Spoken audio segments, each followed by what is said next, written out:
Do you use some sort of microphone, but do you, or just the phone mics, or So far, just the phone mics. yeah? Because what I'm tending to do is I shoot with like GH5, GH4 DSLR cameras. Okay. With a with the wireless thing, so I can put a microphone on two people and have it go directly into the camera. Okay. So I do that sort of thing. See.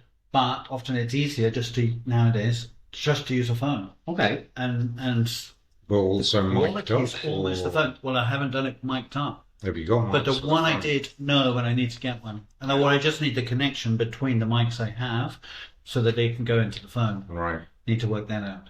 Maybe But I some just sort shot of one with Bluetooth. Moon Eye, who's the medicinal one I'm working Yeah. with. And I shot both with the big cameras, little cameras of the camera, just doing a test with everything. And the ones on the iPhone came out great. The sound was great. We were in a room that was a little bit less echoey than this, but it came out super good. It's like the difference. I don't think most people could tell the difference. Yeah. Okay. You know what I mean? Yeah. It's just 100%. like- Yeah. Yeah. What's it? A lot of the sound comes out decompressed anyway, doesn't it? Yeah. You know, Yeah, so yeah. I mean, it's cool. Yeah, I'm just gonna close this door, get myself a tissue. I have a little bit of a runny nose. I haven't taken any cocaine. Really? You know. Okay, well, Yeah. just, Ah, Yeah. I was going to say, is that how we're going to start the podcast? I'd say rack 'em out, but it's been 25 years now since I've done what I would class as Class A drugs. Is it? Yeah. Really? 25 years. Yeah, no, When was the I- last time you did Class A's? It's just popped up to the bathroom. It's gone. I was gonna say, yeah. He's out of here. 10 10, minutes. 20. Yeah. He comes back. Yeah, Class A's, yeah, no, 15 seconds, no. No, but, So what do you Yeah. consider Class A's? well, the Class A's was, I mean, we've only just met. Nice to meet you. Yeah. But the reason I came to Mallorca 24 years ago, in Sip. 2000, was to do a geographical from London with regards to drug addiction. Okay. So I had a smack crack problem for Okay. 3 or 4 years, Okay. and came over here in '99 for 3 months because my sister was living here.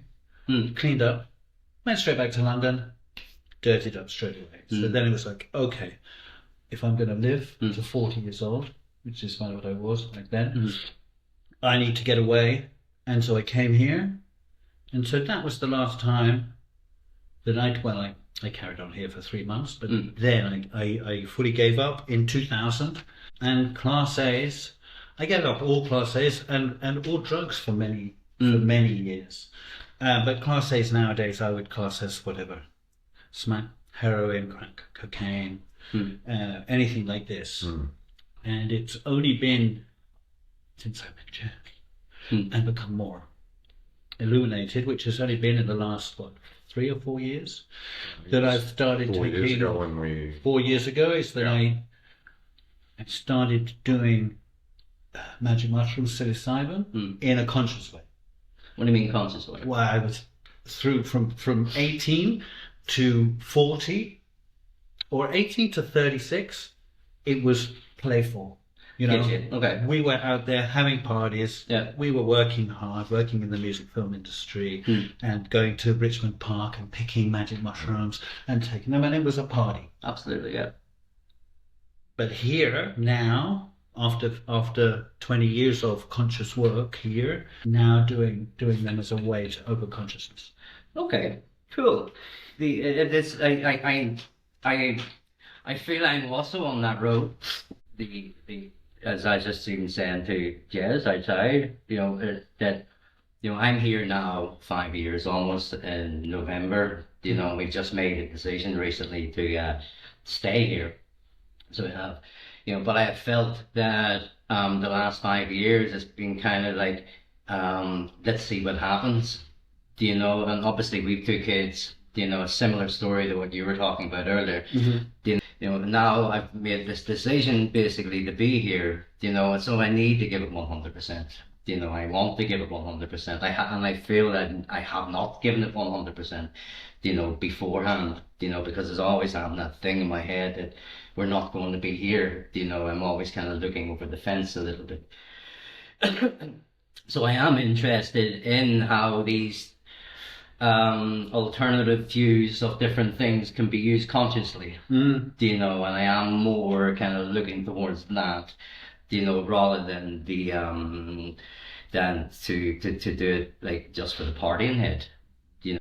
And the class A's, says I've never done heroin myself. I actually haven't experienced the where I was working in London for a while when I was 19, experienced the scene a little bit there, and I saw a few people and things, but thankfully I was never introduced to it, you know, and I never got to the point that I wanted to try it as well, you know.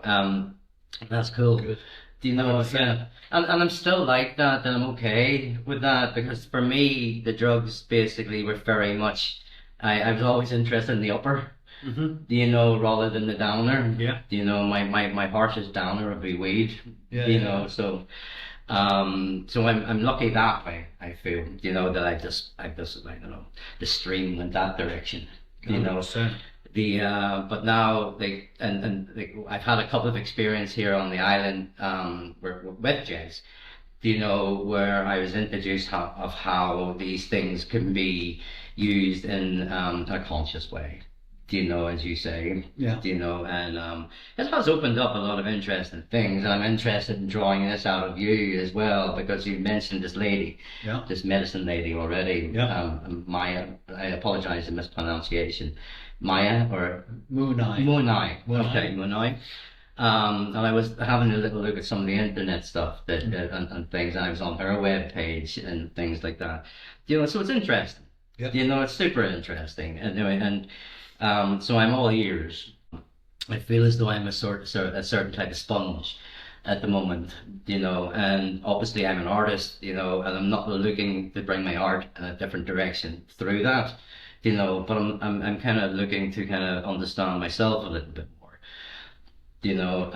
Like I had a recent experience that I was able to enjoy these things by myself, actually, here, you know, and I, for some reason, it was different again.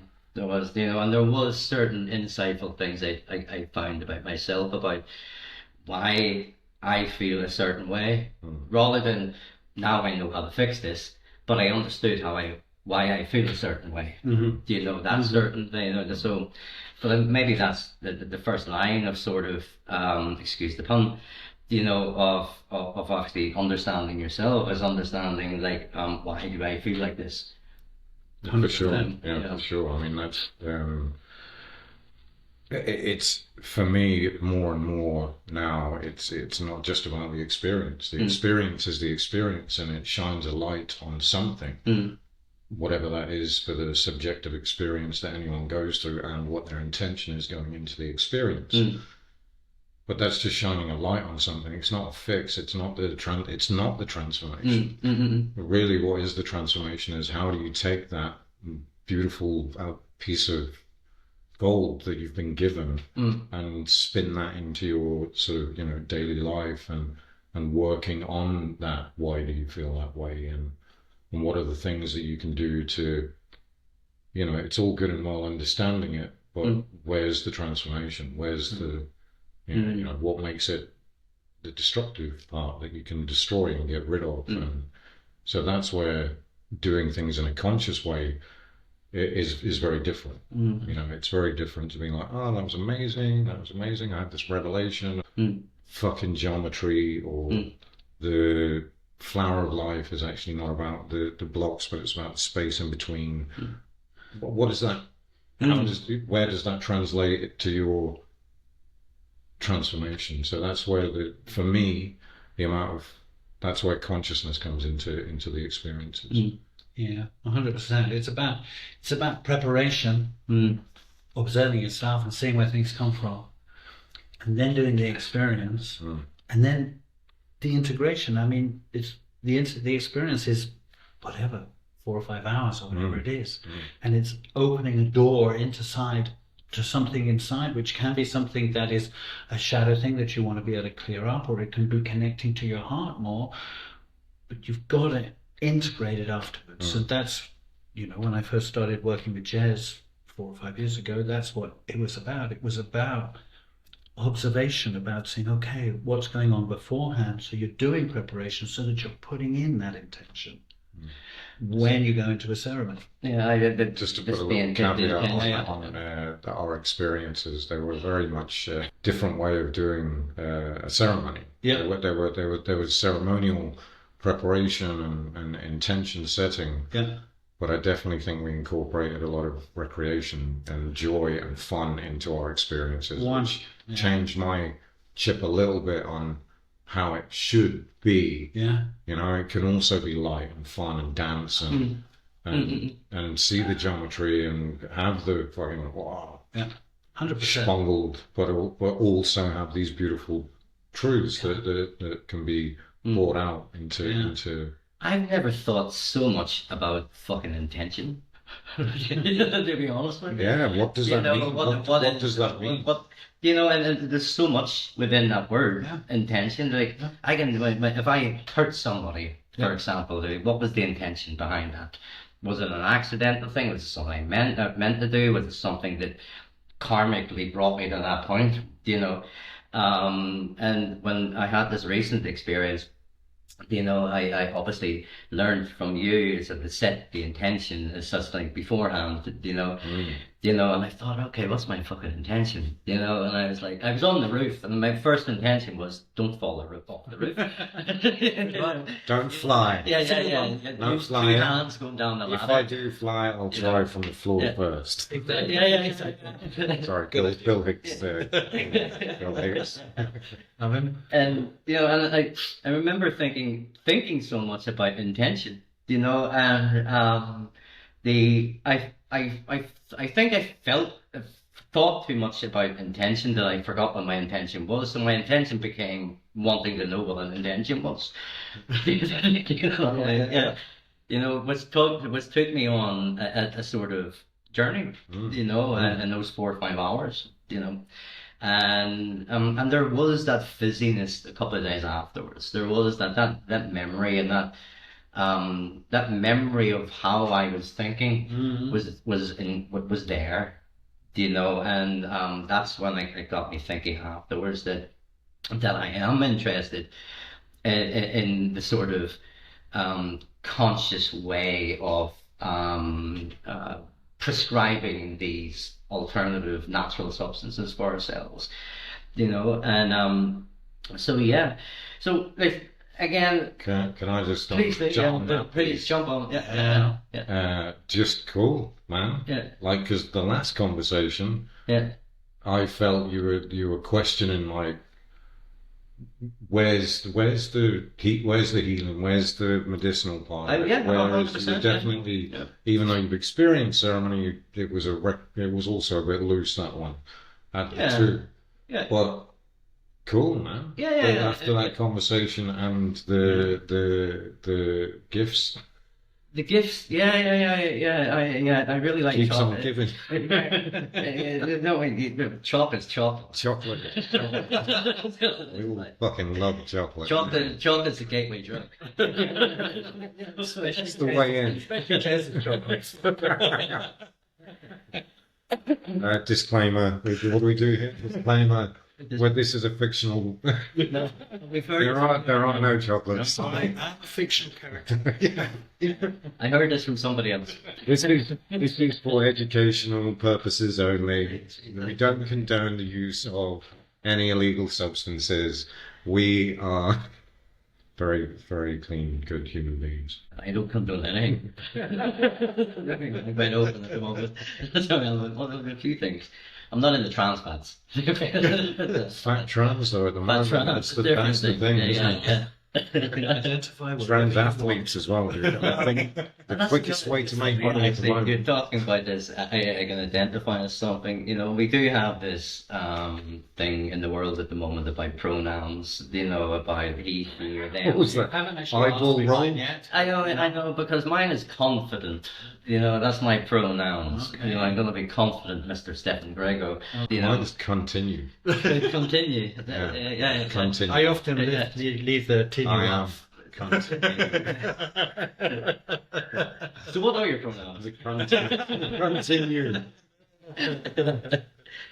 You know, but it's just it's that thing I felt. I don't know. Maybe it was even from that sort of experience. Is that, you know, what is confidence? I was thinking about what is confidence. Yeah. You know, what is it to have confidence? What's that mean for me? Type of thing. You know, and you know, it's got these words. You know, confidence.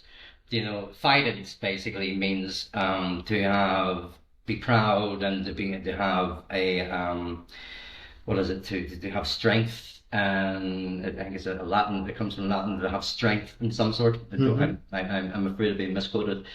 You know, but con means obviously to kind of con something. Yep. You know, to go the other way. You know, to be not be true. Yep. You know, but when you put these two things together, you know, the confidence. Yeah. You know, so. You could be true either way, either from the dark side or the light side. Yeah. You could just go for it. No, I think that come to the conclusion we're fucked anyway. Or is it just the whole like be it, just do it. Like even though you might not authentically feel because of your own doubts and your own fears and your own how your relationship was when growing up with your father, but the con part is to just step into it, step out of the what you've labeled yourself as because of your old behaviors and patterns that have been ingrained into you.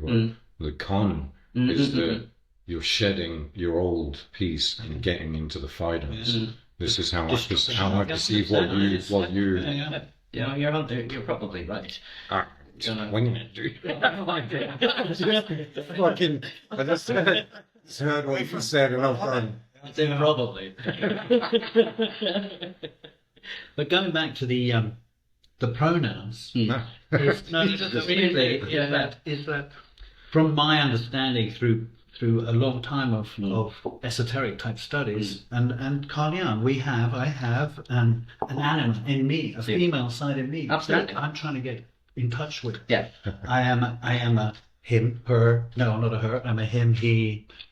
Male person, but I have a female side within me that I want to get in touch with because my soul or spirit has both sides, and I have both sides. So it's like I think this is. I often pray that this is what's happening within the youth, mainly in America and England, is that they're getting in touch with their opposite, their anima or animus, depending on whether they're male or female, and it's just being confusing for them because there is no teachings out there. There's no education with regards to how to be confident within yourself. And these mostly are teenagers who are not confident in themselves. They are trying to identify rather than free themselves from identification and express themselves, and suddenly it's all good. I want to be the other sex. I want to do this.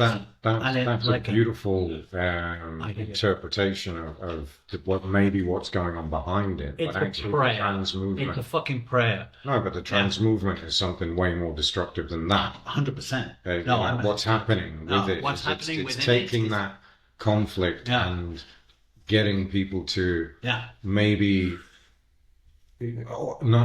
identify with a thin sliver of the multi-dimensional beings that we are, and making them believe that one thin sliver of the multi-dimensional being is how they need to identify and therefore change their physical being in a very disruptive manner to be that.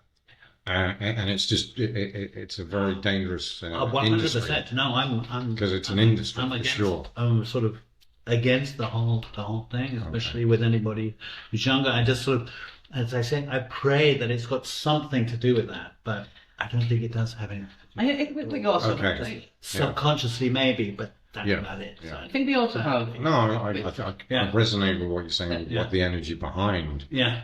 But it's that is being used as a very, very destructive movement in my in a bad destructive way, not a destructive way. Yeah. We're also living at a time that we're also living in a beautiful time. I feel that language is evolving, you know, and our language is evolving very quickly, you know. And there's words there's not words that exist at the moment that express what somebody feels, you know, and a lot of this sort of pronoun thing and stuff like that, you know, and I'm not against it as such, you know, but I'm what I'm aware of is the way we have evolved with language is sometimes we have a way of talking to people, you know, him, her, she type of thing, you know, and what I'm aware of through an experience is that it's not my fault if I don't know what somebody else is saying, what they are, you know, and I cannot shoulder the blame of what way they feel.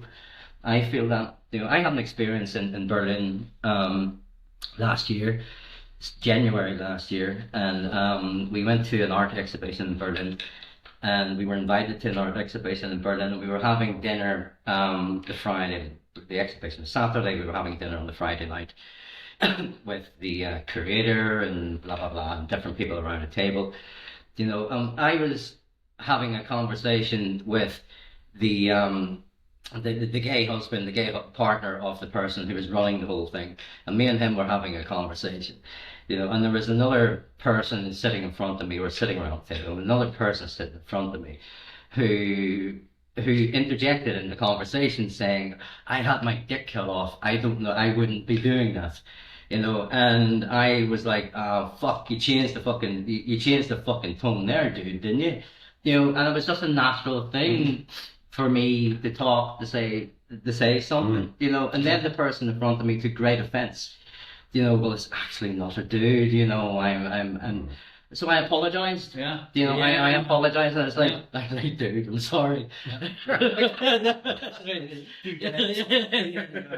I apologized to the person because this happened in front of everybody, okay, and I apologized to the person. And then, but what happened was that we went downstairs then to a bar, which was below where we were, and it was a gay-friendly thing, you know, and trans-friendly, fucking everybody-friendly. Good. You know, but the thing is, of those areas, the thing is that because it's friendly and a certain sort of sexuality as such, you know, to me, it stammers free speech, you know, because they're not areas of free speech. You know, you have to talk this way, you know, to be exact. And well, yeah. So you have to. You have to. But you know, I'll tell you, I'll give you an experience of how I had to. You know, is that we were then sitting as a group, and this lady came and sat beside me and started questioning me about then kind of was elongating the fucking moment, basically, like, you know, and intention behind. That was her fucking intention. You don't see the intention cut off.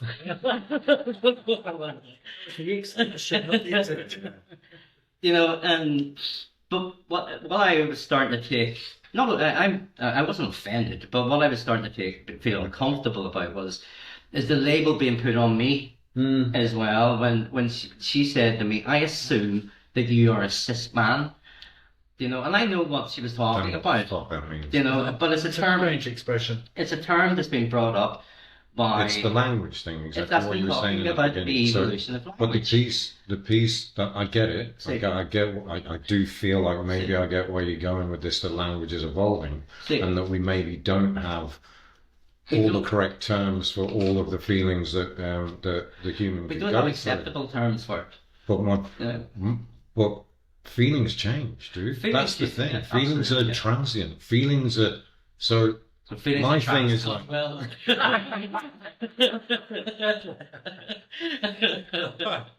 See the evolving. But they shift. Feelings change. Feelings shift. So how my piece is like, yes, you might feel that you are something. So I felt that I am. You know, a label that I've attached myself at certain times, like I'm a conscious, spiritually evolved fucking monkey at times, and I still feel that way. Well, go with the monkey part. There were pieces that I go, okay, this is more like this is right, but it's very subjective to the moment that you're in your life, your relationships with people, how you feel. For me, my opinion, it shouldn't be the label that you identify yourself with as something that has to change language, and that if you feel a certain way and decide at a certain moment in time of your life, decide to label yourself as that, I shouldn't have to fall into that delusion of, oh, you've got this self, that you are whatever the fuck you've labeled yourself as, and therefore I've got to change my subjective but kind of objective view of reality that's based in science. And the words you're going to use. I've now got to fall into that delusion. Like you now, as an example, label yourself as a trans fat. You're fat, all right? But I can change it. No, you can't. That's the thing. You've now labelled yourself as that. See, so I've got to go. Well, I've got to look at you and go, no, because the truth is no, and because science, physicality, that there's fundamentals of reality that exist that we now have to, as a society, choose to reinforce someone's mental health issue. In my opinion, it's heavy. I've gone there. Reinforce the mental health issue. I mean, and I won't go down that road of Bolivia's just gone. Any trans stuff is a mental health. I wonder what their crypto. I'm going to pretend I'm going to pretend I'm MI6. I'm going to neither confirm or deny. So I am okay. You want this podcast to reach a wider audience? I would like to attract more trans. But you can edit this, right? Yeah. Well, I learned. We need 3 different mics.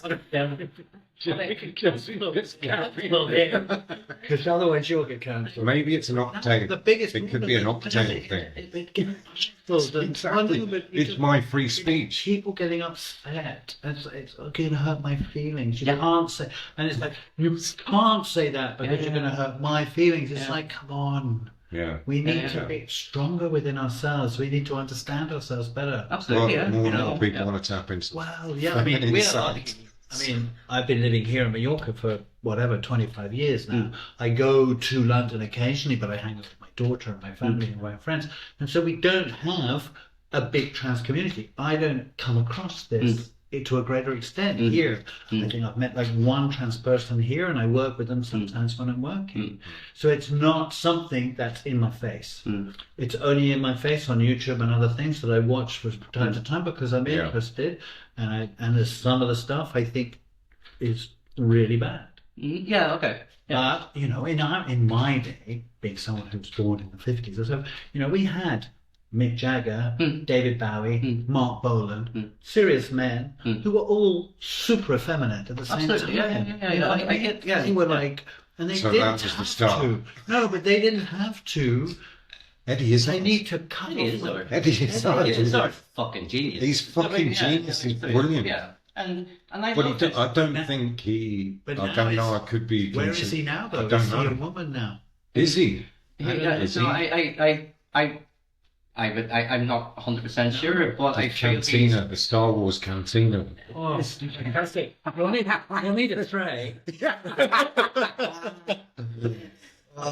Fuck, he was brilliant. He was brilliant. But I feel he's went full 100% women's clothing. He's an MP as well, isn't he? No, he's not an MP. But I think he's. Is he military police?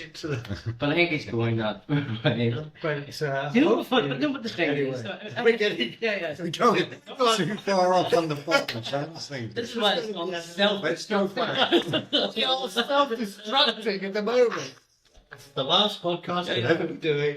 Honestly, we were saying to him earlier as well, and every time I make a fucking transaction, I'm thinking, is this the right one? What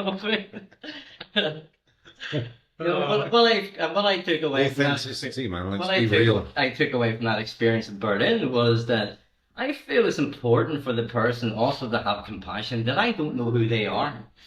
Do you know what I mean? And to want to know about you and rather than wanting to tell everybody about me. Yeah. You know, and I feel that, yes, you can say it's young people and things and stuff, but And if you want to be whatever you want to be whatever you want to be. You know, I feel completely like that because it's not up for me to say to anybody that you should be this or you should be that.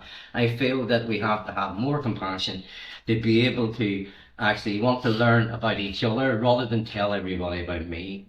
You know, I think it was, is it Stephen Fry? You know Stephen Fry? Yeah. Not, Amazing. you know, he had this thing, and I think it comes from sort of, I think it's something from Oscar Wilde or something, because he's a big Oscar Wilde Reincarnation. Yeah, 100%.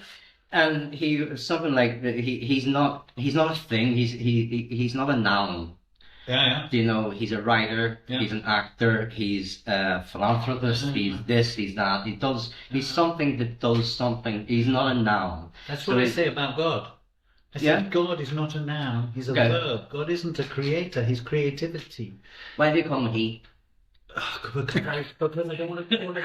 Because I don't want to call it in. Well, that's the thing as well. But I mean, I'm very happy for because I don't think God has a gender as such. I don't think God is a noun. I don't think it's a creativity. Can we talk about the toad? The toad will get you more and more into what God really is. No. It's funny you bring up God, actually. Sorry to jump. Jump with the thing, but well, no, I love the topic of God. I mean, that's and the gender thing. I don't think is really connected to that at all. I mean, in fact, he is probably just some older conditioning. 100%. That we've probably got it somewhere in there. The furry old man with the grey beard. We've got that. Yes, yeah. It's still in there. Every time it comes into the forefront of consciousness, that's the first thing that we have to dismiss. For me. Yeah. But the toad being 5-MeO DMT, Bufo varius, the Sonoran desert toad, out of all, within all of my psychedelic journeys and with the mushroom and DMT and LSD and even MDMA to a point where you get that really heart-opening connection, and there's always a piece of that source energy, that love, that infinite love source energy. That's the only way that I can describe that as. Yeah. Whereas for me, with Bufo, that was a direct that source, that creative energy, universal love source, and I'm not talking about thought that you put on top, like thought. Right. Now, thought. The source is in there. People with a speech therapy for that. He gets his vowels from time to time. You should use that as a pronoun. So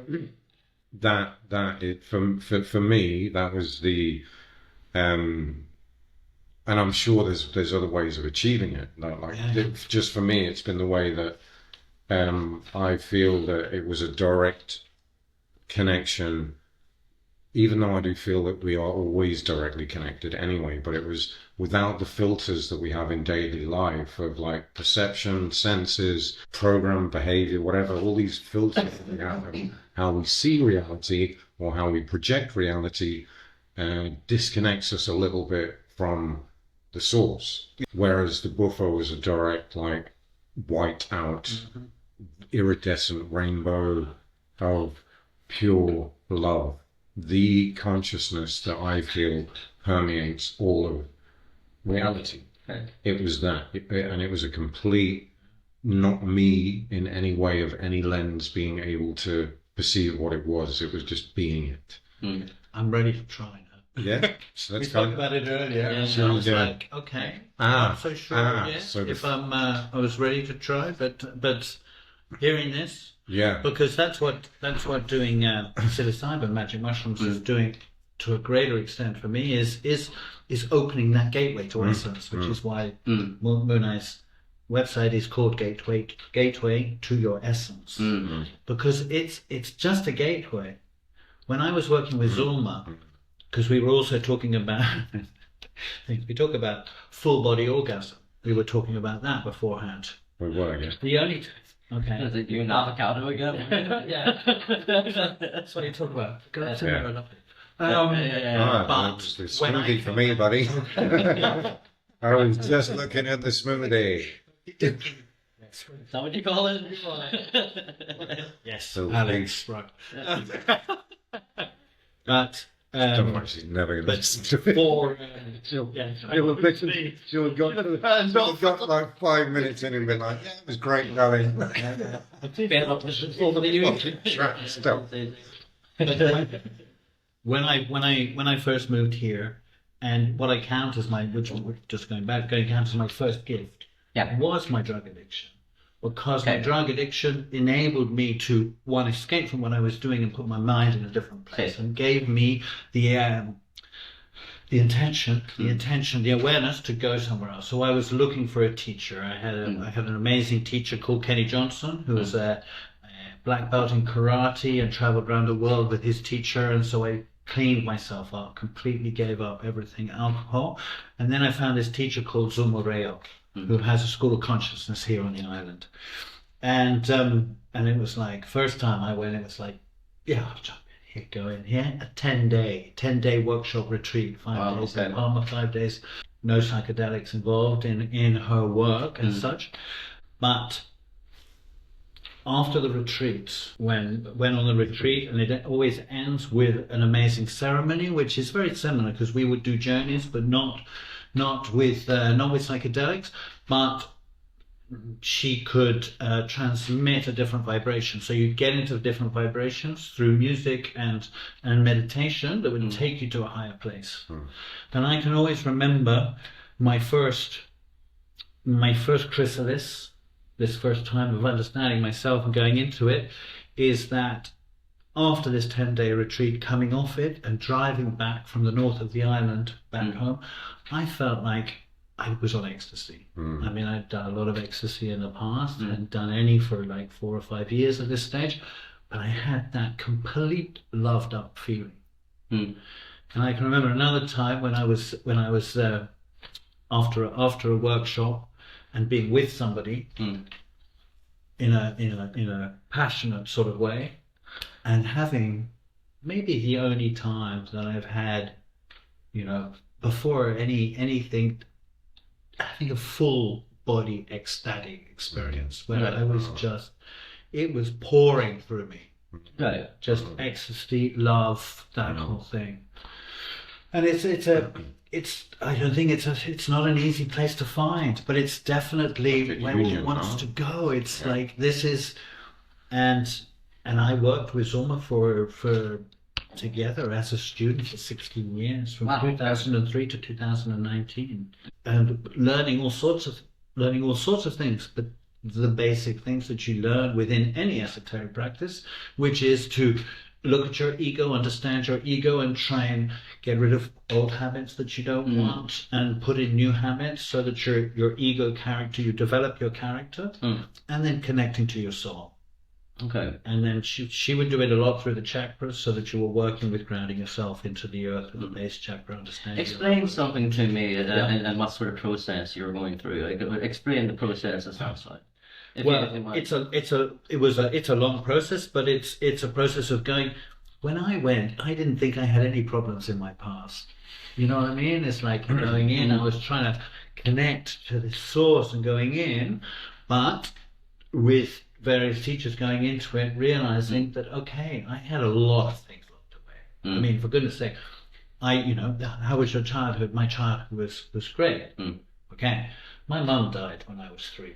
Okay.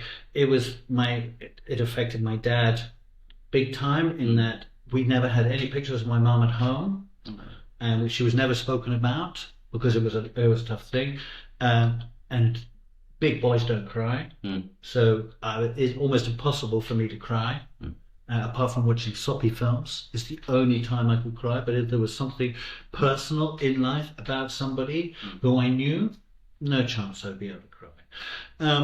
So it's a process of going through those things, looking at, well, she would do it in the old days, and this is like whatever, 20 years ago now, for goodness sake.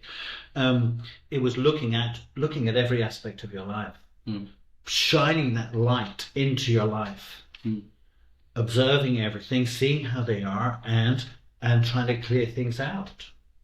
And thus sort of clearing all these bad habits out of you so that you can connect more readily to source.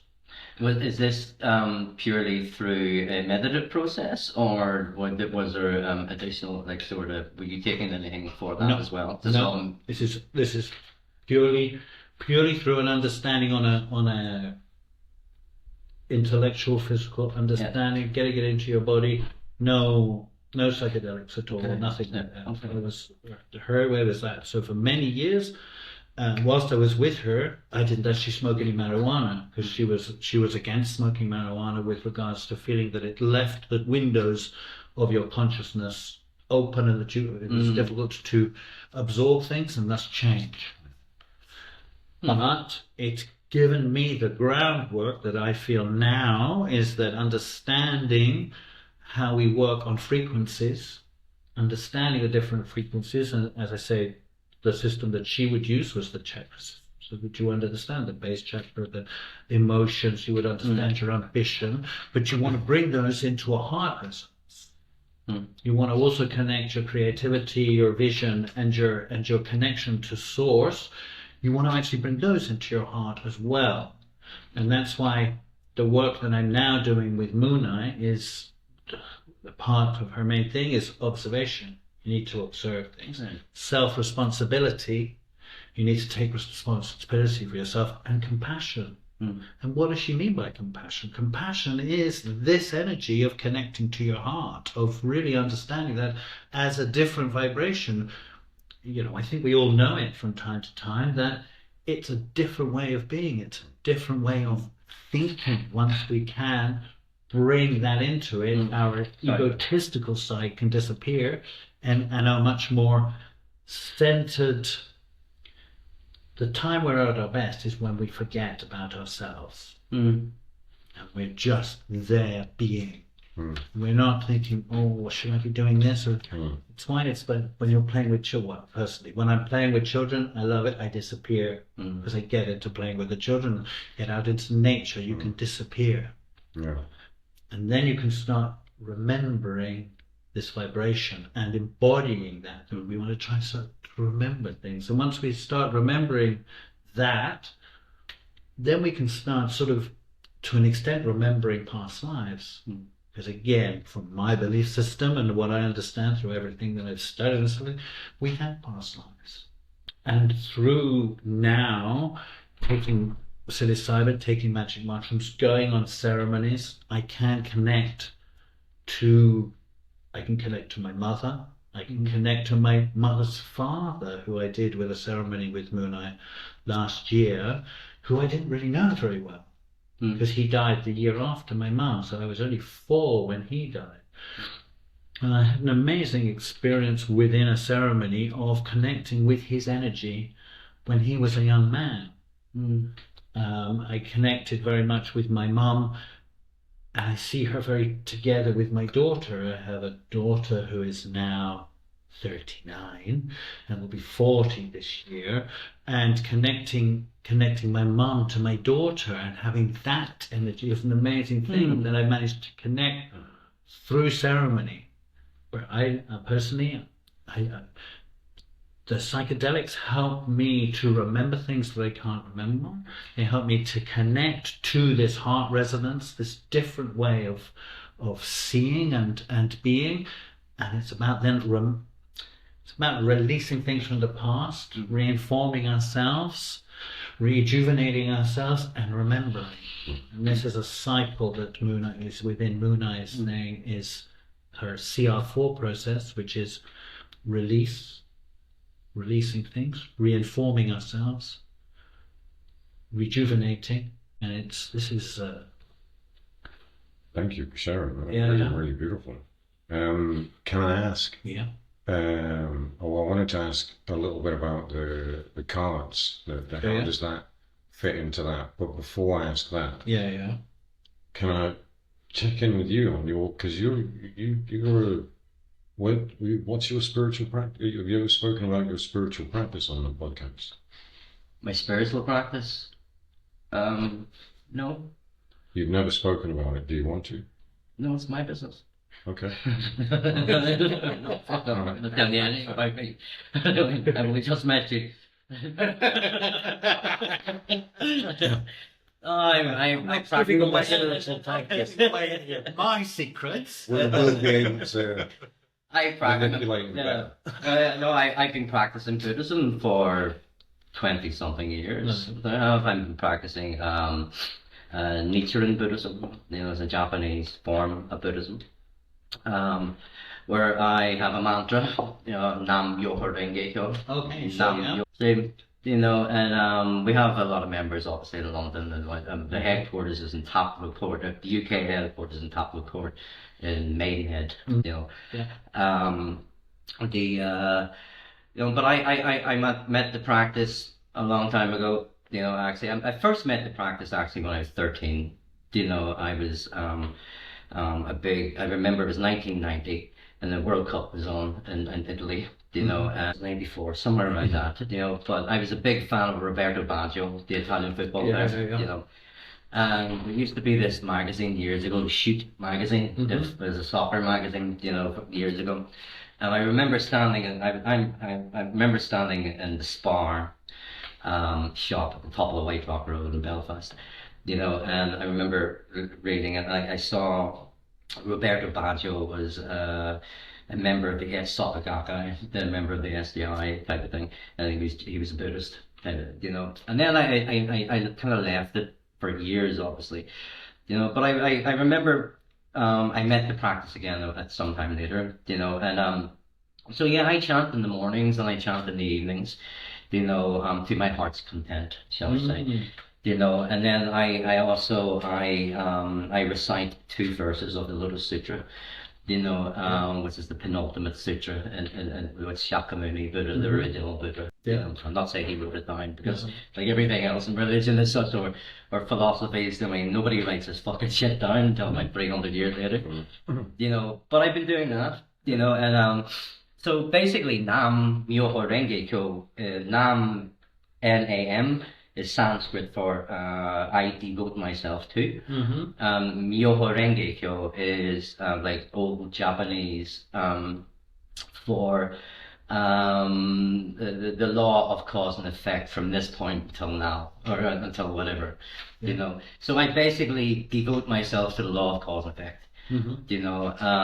I was brought up in a Roman Catholic family, I've nothing against anything. I'm not one of these people who's against what the teaching is. As such, I had a very good Catholic upbringing. I was an altar boy for years in Corpus Christi. I never got touched by any priests or anything, even though I did know a couple of people that did. But hashtag why not me? It just left me with this kind of thing that I have no problems with that. But yeah, I practice Buddhism, and what it does, it allows me to I don't know, to reach this inner. I don't like using the word source and energy and things like that. I mean, I'm not just for my own understanding and such. Because I feel that the only thing that we actually have now is this moment, and this moment, and this moment, and this moment, and this moment. And there's 3,000 realms in every single moment, So chanting Nam Myoho Renge Kyo allows me to kind of, helps me or kind of teaches me to stay, or to kind of float around the life state, different life states, and to float around the life state of maybe Bodhisattva, for example, which is quite altruistic, but there's 9 other life states which all exist at the same time within each other, so hell state also has the possibility to have Buddhahood within it, hunger state has the possibility to have tranquility within it, so we float around these different life states. I love to float around tranquility. That's my fucking problem. I live in the world of tranquility. But like everything is tranquil, like everything changes. Nothing's the same. Every moment, the moment. You know, so if you get too lazy within the tranquility state, Yeah. you know, then that floats away. Yeah. So it does. Then if you're not in a high life state, then it's quite easy to go into a lower life state. You know, why am I not tranquil and things like that? You know, and I've met my wife obviously through Buddhism. You know, I've met many beautiful people through Buddhism as well. You know, and Buddhism in a sense is that I never feel as though I get to the bottom of the barrel. You know, I always have this hope. You know that okay, hope is just a measurement of how much fear you have. You know, though I always have hope that I have a possibility of changing something. You know, and all I have to do is get in front of my Gahons, and you know, and I have a mandala in the next room. Yeah. You know, and on the mandala, you know, is characterizations basically of it's written characterizations of all the different aspects of human life. You know, like many philosophies, we use different sort of analogies to explain it. So there's a thing called the dragon daughters, which represents something else, and then there's the devil of this, you know, but these are not, they're life states, they're not physical beings, you know, they're not physical things, you know, they're things, they only exist within me and you and GEZ and anything that's conscious, basically. Yeah. You know. Can I ask you something now? Yeah. So just while you're sharing, I'm looking at your art behind, and there was something that you said earlier on that, you know, you're looking, if I understood correctly, to explore more alternative ways of seeing life and people experiencing life, and maybe taking that on a little bit, but it not necessarily affecting your creative process. My question on that would be, has any of what you just shared about your spiritual practices, has that transfused in any way? Like, did you create the mandala that you're talking about, or is that's a Buddhist mandala? It's a Buddhist mandala, basically. The one I have is created by a Buddhist teacher. I will probably get this wrong, but sometime around the 16th century, this one. But the teaching of Nichiren Buddhism is from a Buddhist monk called Nichiren in Japan, and in the 12th century, 1236, basically, when he was born. So what Nichiren did at the time was obviously study all the different forms of Buddhism. You know, it was happening in Japan. You obviously your Zen Buddhism, your Abhidha Buddhism, you know, and then you also have the sort of religions that were in Japan, obviously at the time, Shintoism and all these different things, you know, and then what Nichiren came to conclusion with basically was that the Lotus Sutra, you know, which is, you have the Lotus Sutra, the second last, and you have the Nirvana Sutra, you know, but then there's 13 or 12 sutras before that. And the Lotus Sutra then is seen as the highest form in Nichiren Buddhism, because it says that anybody can be a Buddha, anybody can become enlightened. You know, you don't have to shave your head and go up a mountain. You know, you don't have to be a man. You know, whereas a lot of Buddhist teachings beforehand used to say there's only men who could become enlightened, and people have to go through many lifetimes to become enlightened. Yeah. You know, whereas as soon as I chant Nam-myoho Renge-kyo, I've already changed my karma. Yeah. So karma is something that we can change. You know, something that's not something that's static. You know, or that we have to carry around as a comfort blanket. Yeah. The karma can be very much changed instantly. And it's called the Lotus Sutra because the lotus flower seeds and blossoms at the same time. And it only grows in muddy ponds. It needs to be in muddy water, you know, and full of mud. And it seeds and it pollinates and seeds at the same time, basically, where all our flowers have a distinct pattern. So when you chant Nam-myoho Renge-kyo, you're able to change your karma right away. You know, that moment changes your karma, you know. And so Nichiren then expounded this to the world. And how many times do you have to chant it for 45 years of 45 years of karma? Yeah. A couple of times. You say Nam-myoho Renge-kyo once and your karma's changing. Nam Myoho Renge Kyo. Yeah. Nam Myoho Renge Kyo. No, Nam Myoho Nam Myoho Renge Kyo. Yeah. Sick. Guido, my friend, chants that. You know Guido? Yes. One of my favorite things from just what you're saying is Gurdjieff, who's I don't know if you've heard of Gurdjieff. He's a Russian spiritual teacher from the earlier this century. His thing is that not everyone can be enlightened, only those who really want to. Exactly. Yeah, that's a good point. It takes intention. It takes. Yeah. It's very. I mean, It does. some people automatically get it, but very few. Yeah. But just to bring it back a little bit, thanks for the explanation on the sutras and the mandala and the history on it. So my question was, does that affect your creativity with your art? Absolutely. You know, I feel it affects everything about your life, because I mean, if I go to any job, for example, in a low life state, you know, I'm going to treat that job in a low life state. You know, so my job as an artist basically is to express myself. You know, and not give a fuck if somebody likes it. You know, and it's because it's what I want to say and it's what I want to do. You know, so but when I am chanting, Alex really loved the T-shirt, by the way. She took it off him. cool. Took it off you. Just to put. Yeah, She sweet. was like, "What the fuck, dude?" I was like, "Yeah." She was like, "Can I have it?" I was like, Yeah. But I feel that if I'd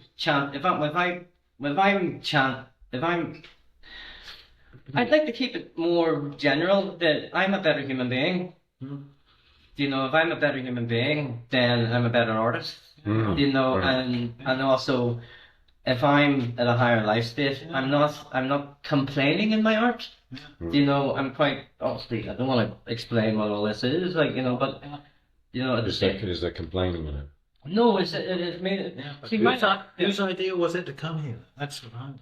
Yeah, that's it. You know, because, but we say that in Belfast. You know, in Belfast, right? Say, for example, you're at a party in Belfast, right, and two other people come up. I mean, it's a thing to say. I mean, whose idea was you to come here? Yeah. You know, it's a dialect. Brilliant. You know, and But my point, like on that, it was interesting that I heard you say in the beginning that exploring different ways and you know, being isn't necessarily going to affect your art, but you kind of no, it affects it. different Coming back way. to when I didn't expect you to take mushrooms and start doing like mandalas and geometry. Shit. I tried it. You know, I tried to paint on mushrooms. I was like, dude, just put it away. And One mushrooms will be like, okay, now I'm going to be the next Alex Gray. But then, Visionary art. like to specifically answer that question, the experience that I had recently is such, and we were talking about, I was thinking about intention, I was thinking about confidence, you know. So then I have been working on that sort of thing. What I want to do as well is create sort of a series of things rather than one painting, a series of different stuff. Cool. So maybe say, I don't know, I'm not sure how much that series would be, 5 to 10 paintings. Yeah. You know, with a similar question around it, of me actually questioning of what confidence is, for example. Cool. You know what I mean? Nice. And and also my paintings, in a sense, is that when people ask me what's it about, you know, it's not about something, it's what I'm thinking. The art is always just what I'm thinking at the time. Yeah. You know, this basically is about freedom. You know, about false freedom, about real freedom. You know, about wearing a Phrygian cap. You know, and what's it like? The Phrygian cap basically is this cap that freed slaves. The Romans used to give these slaves these Phrygian caps. Okay. You know, these red caps to show that they're free men. Basically, you know, the famous painting from the French Revolution, you know, liberty at the barbecue. Amazing. Liberty at the barricade. I could smell. Nowadays, Never we seen the barbecue. Never seen this famous French painting. The woman is going across the barricade in Paris with the French flag, and she's wearing a Phrygian cap. You know, and it represents freedom. Yeah. That does. And I feel, and I was thinking about, do we actually live in a free world? Are we free? You know, is it an overt or a covert contract? You know, strophe is basically the Greek term for the start, the first verse of a Greek prose, basically the start of a play. You know, and different things like that. You know, laughter of children, revenge, basically comes from the Irish Republican hunger striker Bobby Sands. You know, has a famous quotation that our revenge will be the laughter of our children. You know, so I'm thinking about, okay, who's fucking children? You know, at the same time, so I'm always questioning. Good. Every piece of art I do is basically, everything's a question. Yeah. You know, and I don't have an opinion on something, you know, and I don't want it to be framed a opinionated thing. No. You know, and I think I'd done a painting basically after that experience that I had in Berlin about the evolution of language, you know, and I kind of based it on this, the famous Renaissance sort of paintings with Madonna and Child, you know, there's many different versions of that. So I done my own sort of version of the Madonna and Child, you know, and I wrote on it. I have a great thing with words. I like words, Yeah. you know, and I wrote on it that Madonna and they child, you know, and I kind of painted over they a bit. You know, it wasn't that I was covering up they. For me, they was coming out more. It was scratching its way through, Yeah. rather than being covered up. You know, and that really, for me, it was about this evolution of language. Like 100 years ago, if you had to say, I had a gay day today, you know, people would say, yeah, that's cool. You should have given me a call. We always should have had a gay day. Yeah. You say that now, it's okay. No, see you Tuesday. You know, so the words change. Trans change, this changes, everything changes. And that's why I just always think, like, fucking chill out, humans. Yeah. You know, let's have compassion for people who don't understand. But that's what your chanting presumably does to a greater extent. It's giving you a vibration that's coming from. It's coming from my truth. My truth. Well, no, it's also coming from thousands of years of other people who are giving this vibration out. I wouldn't argue with that at all. You know, putting you into a place which is, for what my practice is trying to get me into that place. Is making sure that I am trying to be from the heart as much as possible, connecting everything, working on the vibration, and that's very much what I feel. Not having done it too much. Absolutely. Yeah. I have various affirmations that we do that I do which I love to do. It's about revealing. There's a small self and higher self, isn't there? Like, you know, so it's about revealing this higher self. Yeah. A friend of mine years ago really described Namyo Rengecho in this way, that and the mandala, for example. Yeah. All right, so I'm chanting to the mandala, and I can see if I look at the mandala like a mirror. Yeah. Okay, that mandala is a mirror of my life. Yeah. So I have to clean the mirror. You know, I pick up an old mirror in the street. Yeah. You know what I mean? And there's dirt and there's shit and there's fucking everything's on it. Like. Yeah. So by chanting Namyo Rengecho, I'm able to clean that mirror, so I can reveal my true self. Excellent. You know, and see who I am. Yeah. Can I ask? Can I make a request?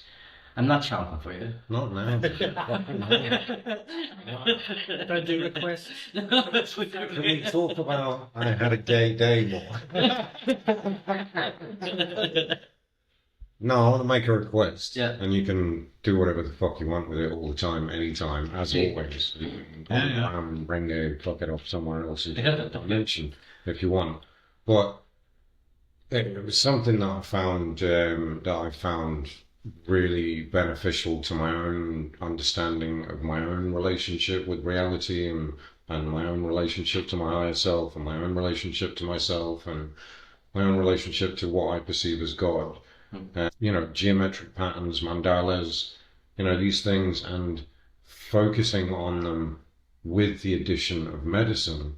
So a suggestion, because also you've got really beautiful these, what do they call them, paintings, the really intricate Buddhist paintings. Oh yeah, no, those ones are super cool. I'm not sure what you What call are they them, but called? they are. Like They are. they've just They're all mandalas. But, Are they all Yeah, mandalas? They're all they're all mandalas. different types. But you're like the shiantra is within some of those. That's more geometry, no? That's it's The a shiantra comes use the yantra is the original. Yeah.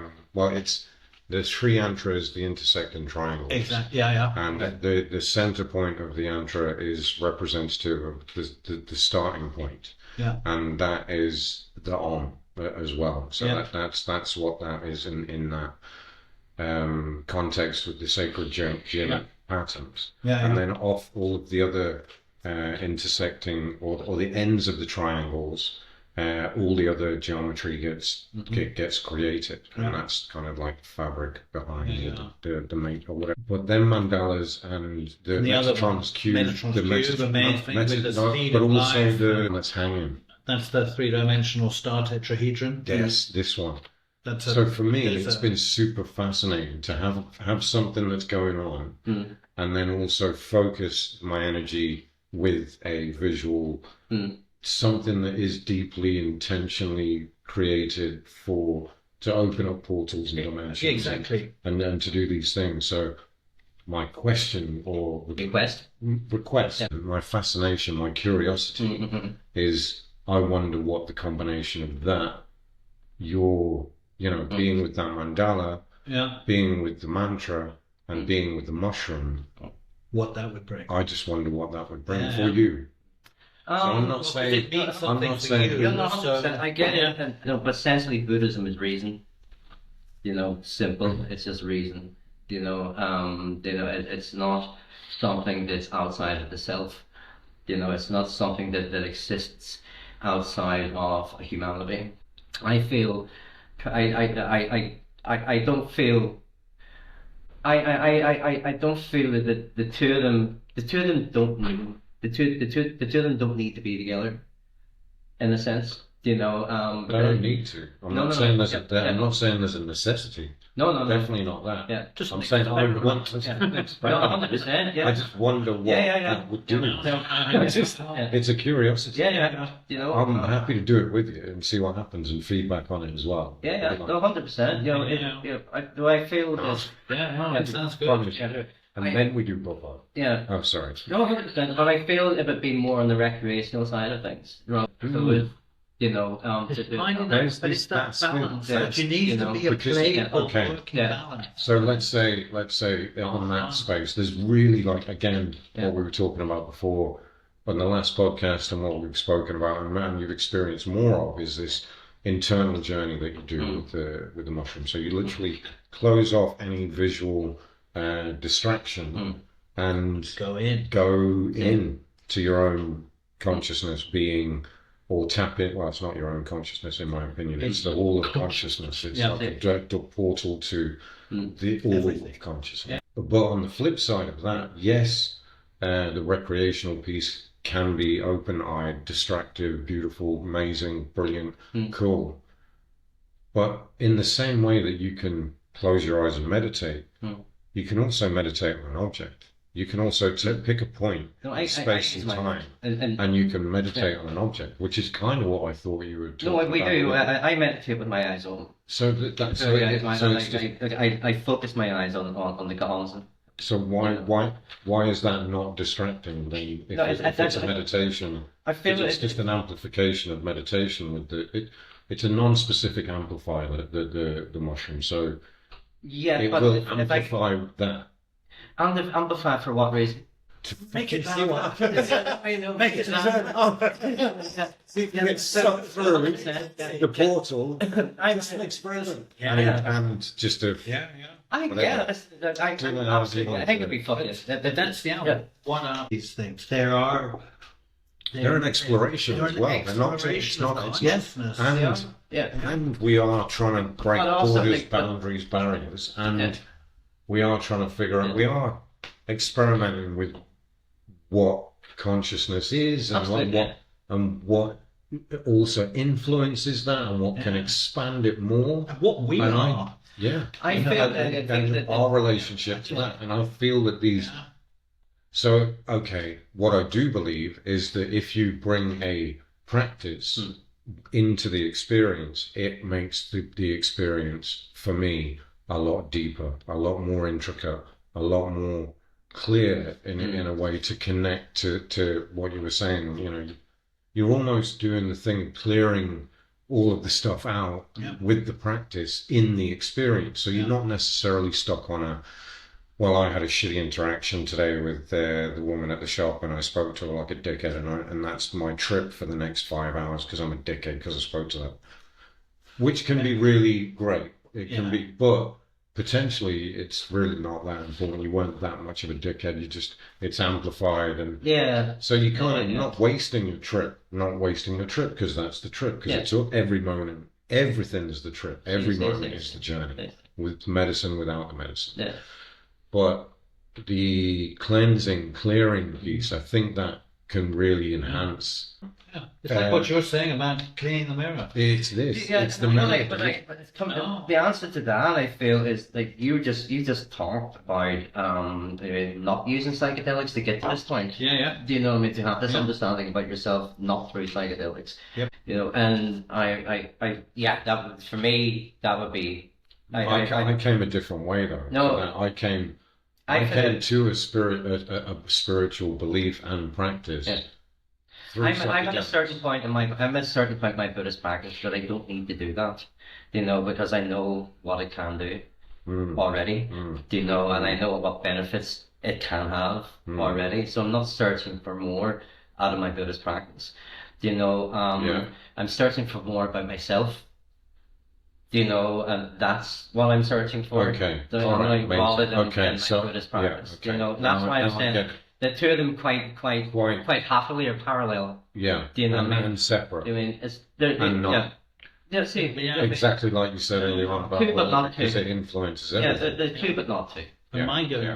Okay. Yeah. Cool. Do you know what I mean? So, and I feel just as we'll go into childhood porn and shit like that. Yeah, let's go back.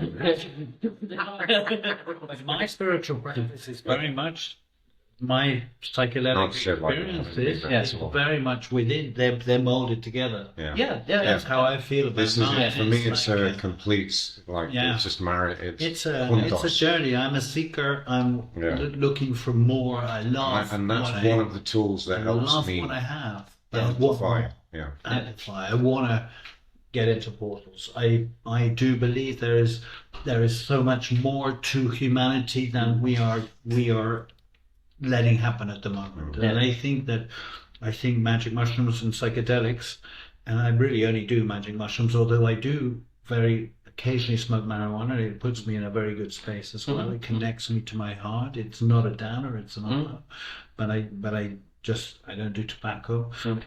But I feel it's an opening. I think it helps. It helps to give an experience that a lot of people don't have. A lot of people don't have a conscious spiritual practice, and I think that if by getting that experience through taking psychedelics and then giving a practice, an integration, a way of cleaning the mirror, whatever it is, I think is an amazing advantage. It's an amazing journey. Absolutely, It's a super. It allows you kind of to appreciate these different practices. I think it also allows you to appreciate different practices and maybe look at Islam or Christianity or Buddhism or Hinduism in a different way. You know, and see maybe something deeper behind what you maybe previously thought about different religions or me personally. What I've surfacely thought, well, that's different, so therefore it's not. And but hello. Is that Mohammed? Mohammed. It's Mohammed. Hello, Mohammed. We don't have any pictures. We don't have any pictures of him though. Can you not do? That's fucking. There's a very cool part of my work with Zulma is that we will be looking into. We went to Morocco and worked with Sufis, so understanding that practice. Well, one of our wonderful teachers, Adriana Walkman, is a Kabbalist. And so understanding the Kabbalah a little bit and how that works, understanding Gnostic Christians and how that is, understanding the Jewish Egyptians and all of that. Never quite did the Rastafari. I only She went to Jamaica recently and it was like, I do smoke a bit of marijuana from nowadays, so maybe that's the sort of thing. But I pray for the God of. It's a sacrament as well, isn't it? But it is amazing. Maybe. They all say that. For me, they say the same thing. It's again, like, these practices have evolved with us. We've grown. I mean, our species is fucking like grown up with religious practices in some way, and a religious and a wide And term. grown down sometimes too. Not 100%, not 100%. Like I even put on my Facebook thing recently that nationalism is religion's best friend. For example, and that's a whole other conversation. There's some, no matter how however we grow and evolve as humans, we're always searching for that thing, whatever it is. You can package it as religion, but there's always some sort of like. That's because your soul is fucking knocking on the door, wanting to come out. I think it's amazing. We've kept the door shut for so long, and religion has not done a great job. I mean, it does a great job sometimes, but really bad job other times. And the soul is there going. I think anything for me personally that puts a barrier, that literally puts a church or a priest or something in the way of your search or your connection with the source. For me, that's when I'm like, doesn't feel right. It just doesn't feel right. They want to be an intermediary. But they want to be an intermediary. They want to say, look, you need to speak to us. It's like because we can then tell you. No, it's like the form of Buddhism. We don't have priests. There's no like I'm. That's not what Buddha was saying. That's not what Jesus was saying. That's not what. The little bit that I know is that he was promoting you are the connection. Everyone. Exactly. And that's like fucking sweet, dude. Because mushrooms do the same. Because when Jesus mushrooms and Buddha. And maybe Jesus. Well, no, but when Jesus was saying you come to God through me, he's not saying through him personally. He's saying through the Christ consciousness, which is an opening of the heart. We can all have that. He says, whatever you can do, whatever I do, you can do more. He was trying to teach us the way to vibrate higher. I'm feeling a little bit like this podcast is going on for an hour and 20 minutes now. Yeah, I'd like to talk about these cards. Nice. We can go on to we can also do other podcasts as well. This was a nice flow. I'm in no hurry. I'm just thinking about the listeners. What do you listening to us for a laugh? Yeah, you think that's a good space? Well, there's a few minutes beforehand actually that'll cut out as well. All the stuff about the trans stuff. The first 12 minutes. Cut out the first hour. It's good. Like some statue of fucking AI could compress it into a better thing. The cards. It's something that I know nothing, but I just have one question. Are they physical? Is it a physical thing? They are physical things. A brief explanation, which I can do reasonably quickly, hopefully, is Moonai, the medicine woman that I've been working with now. She got a download. She was looking for a container for her understanding and knowledge. And at one stage, she went into a magic mushroom ceremony on her own, and through this ceremony, with the intention of trying to find a container to be able to share her work more. And she got these downloads of what are called the Visionary Compass cards. And they are 28 cards, 12 temple cards, earth cards, 13 moon cards, resource cards, and 3 sun cards. And they came with a game of perception, where you would do a round of the earth cards, and from those 12 cards, with an intention and raising your vibration and going into slight meditation or whatever, to pick firstly one main card and then 2 wing cards, so you get 3 cards, and then you start looking at the intention that you put in and see what these cards are saying to you. So I do sessions with these cards now. You do 3 sessions with time in between, because you want to take your you want to take it into meditation, you want to take it into sleep, you want to try and awaken your consciousness, your subconscious, to be giving you, because the idea is to connect to the heart and to connect to your inner voice. So you're trying to, and this is basically what my practice is, and what I would like most from my practice for 25 years is to really to be able to listen to my inner voice, to quiet off all the little ones, and come to the resonance of the heart, to understand and see things from there. So this game is trying to help you to do that. And it's helping you to do that in 3 sessions through the earth, temple cards, and then a week later or 2 weeks later you would do this. They're going into production at the end of the year, so that you can actually buy them at the end of the year. When Moon and I first came up with them, I made a very simple set just with the names on them, and with each of them came with a description. But the main thing is to see what they mean to you. And so I've been doing sessions with them at home. I've done like 6 or 7 sessions with 6 or 7 different people, with 3 sessions each.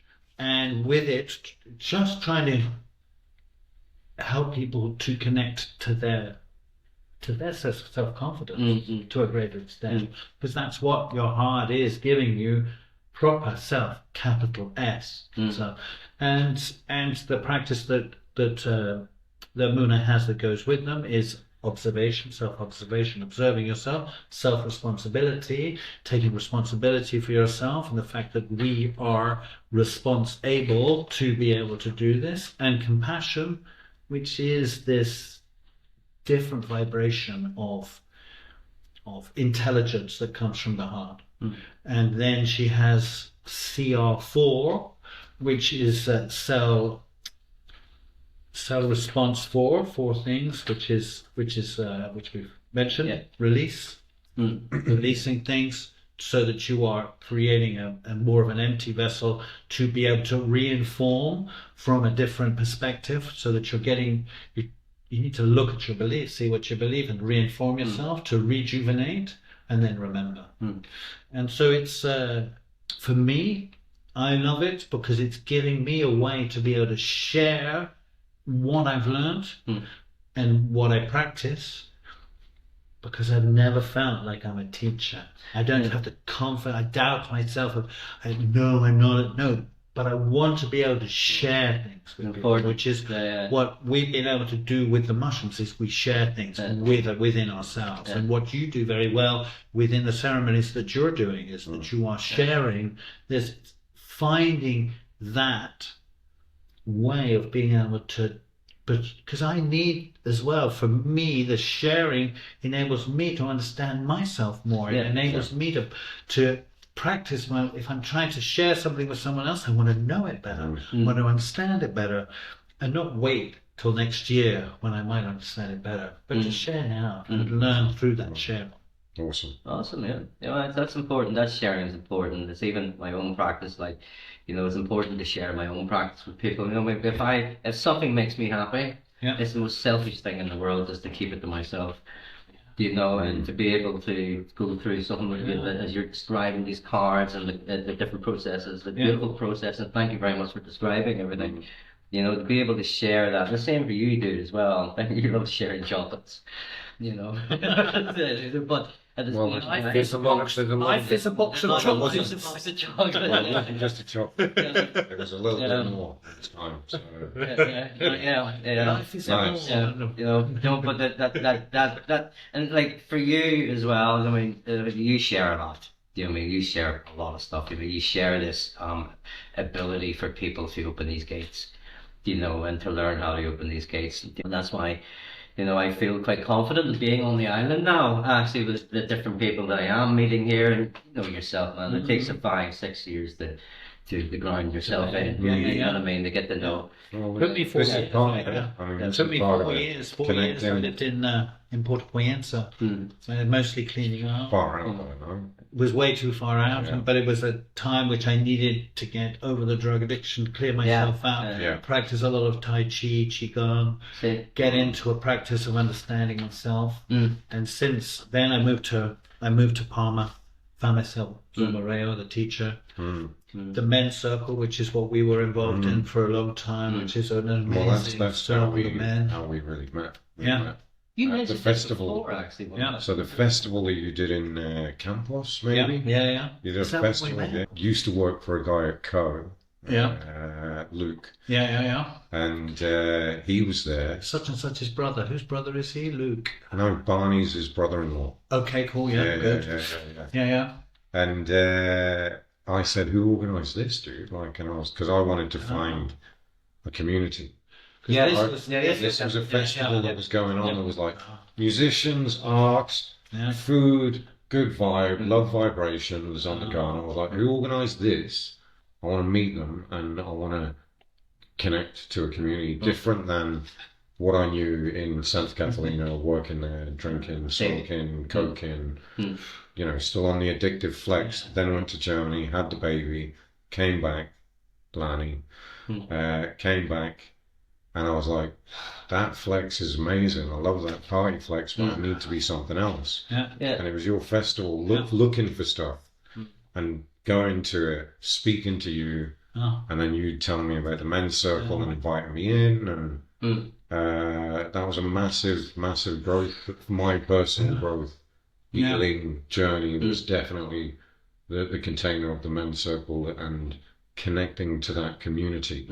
And we never got you to do, because I started this community in the same sort of time that the men's circle started. That's called the Crea Collectiva, a creative collective. Okay. Yes. And so we started doing talks.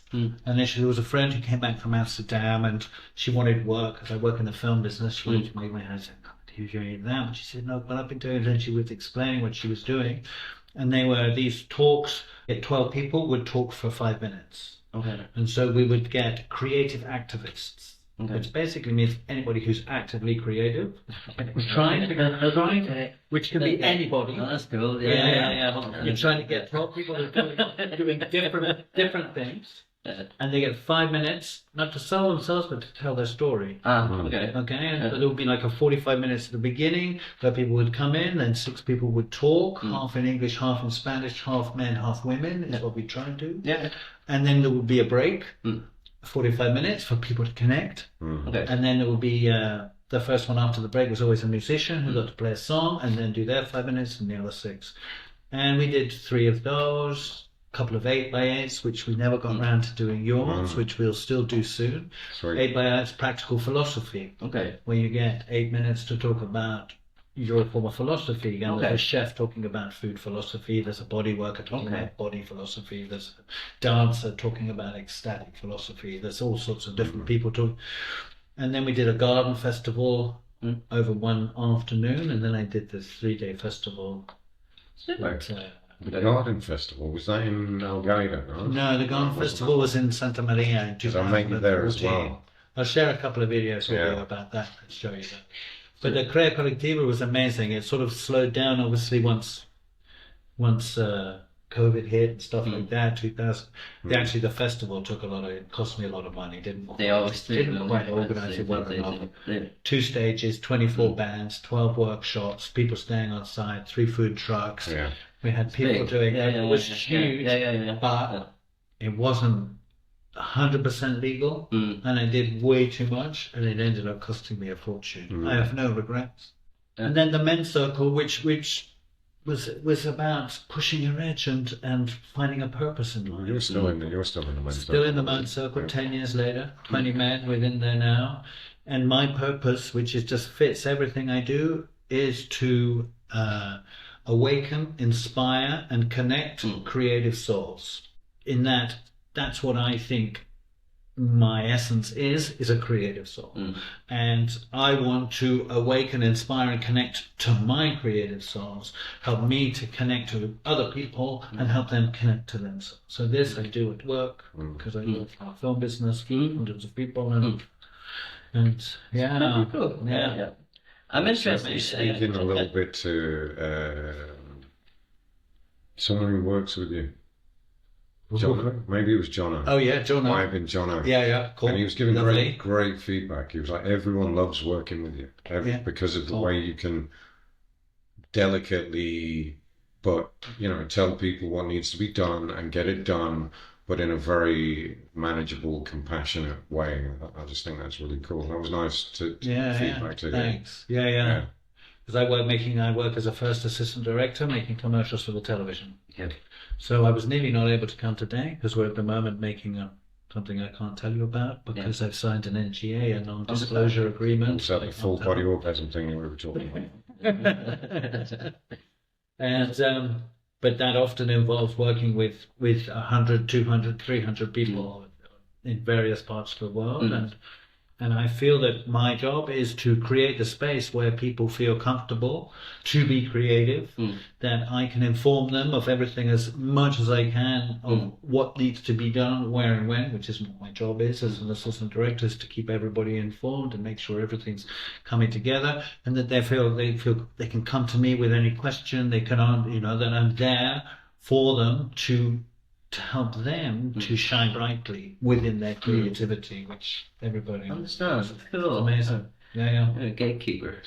Yeah. Now I'm trying to open that gate for people within the work that we've done together personally, and that I do with Moon Eye now. I really appreciated our friendship and connection. I'm glad that you came into the podcast today. It's been really, really cool. Thank you very much. No worries. Thanks for asking. Up and I just want to props and thank you for all the support and guidance and help and reflection and mutual growth that we've done together as 100%, friends. 100%. Because we've had moments. We have had moments, which everybody does. Yeah, it's super nice to meet. Super nice. Well done. I'm interested in these cards because the only card game I have in the house is Cards Against Humanity. And this one sounds a little bit more. Yeah, it's in the final stages of pre-production before it will then find somebody to actually put it into production. So hopefully by the end of the year or well before that, there'll be. I have a proper set of. There's like 2 or 3 sets. So next mushroom trip, mantras and thing, and then the next one cards. So mushrooms. All of it. Well, we can. No, we should do that. We could just do that. Card players. Yeah. I would say this is a great. That's going to be the new name of the podcast. A friend of mine does the Nam Hye Yo. Nam Hye Yo. Yeah. He does that, and I've been with him a few times. And does that, and I think it would be a great thing to open up a ceremony with. To get us into the vibration when we're going. I mean, to start the preparation can be to do the cards so that you're putting in an intention, getting cards that you can go into, and then do the. Because I do that as a personal thing. That's what I do at home sometimes. Is I will use the cards and then take the medicine. Absolutely smashing, guys. Thank you. You are very welcome. Super cool. All right. Pleasure. See you again, brother man. Absolutely. It's been great. So thank you for listening. If you've listened. If you've turned off before this, you missed out. And remember, self-destruct. Garbage. Cool.